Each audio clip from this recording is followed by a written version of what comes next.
តែកូនស្លាប់ឆៃបោយខ្លី បងប្អូននេះអានេះធ្វើសបុកល្អណាបងប្អូនដាំស្រួលថាវាអត់ចេះលលួយហើយវាមានមេឃមកជាមួយទូចស្រួលមកអេមហ្មងសัตว์យើងនេះខ្ញុំធ្វើវិធីថ្មីតាមសភៅទីថ្មីហ្នឹងមាន ធំបន្តិចយើងដាក់ឲ្យវាស៊ីចានខ្លួនឯងដើម្បីកាត់បន្ថយអាដែលថាវាយំហើយនឹងមួយទៀតដាក់ស្រោមដៃនៅនឹងឲ្យវារៀនស៊ីនៅស្រោមដៃនៅនឹងកុំឲ្យខ្លាចស្រោមដៃអីបាទចឹងនេះចំពីទូចរហូតដល់ចាប់បានខ្ញុំផ្ញើទៅត្បូងឃ្មុំឲ្យអូនណារ៉ាត់ហើយណារ៉ាត់គាត់ធ្លាប់ឲ្យមីខ្ជូងមកខ្ញុំហើយគាត់ចង់លេងប៉ុន្តែក៏អត់មានពេលប្រហាត់បានដេញនេះគីឡូឈ្មោលបងប្អូន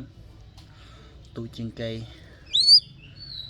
ខ្ញុំចង់បានទូចជាងនឹងទៀតបើការអ្នកភ្លើងទូចបដ ாய் ដូចតែញាស់បានដល់មួយទឹកហ្នឹងនៅទន់ក្បាលលាក់ឡើយខ្ញុំថាតែងាប់ហើយតែនេះធំនេះចង់ផុតរោមសលៃចេញអាវកាក់ហ្នឹងអានេះប្រហែលជា3ខាំកន្លះអីប៉ុណ្ណឹងអីអស់ធំហ្នឹងសត្វនេះចាំមើលខ្ញុំបុកចំណីល្អមើលចំណីល្អរបស់ខ្ញុំគឺ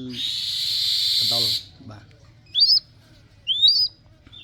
ចឹងថ្ងៃនេះប៉ុណ្ណឹងហើយបងប្អូនថ្ងៃទី1យកមកសត្វនេះប្រហែលជាអាយុប្រហែលកន្លះខែសត្វនេះ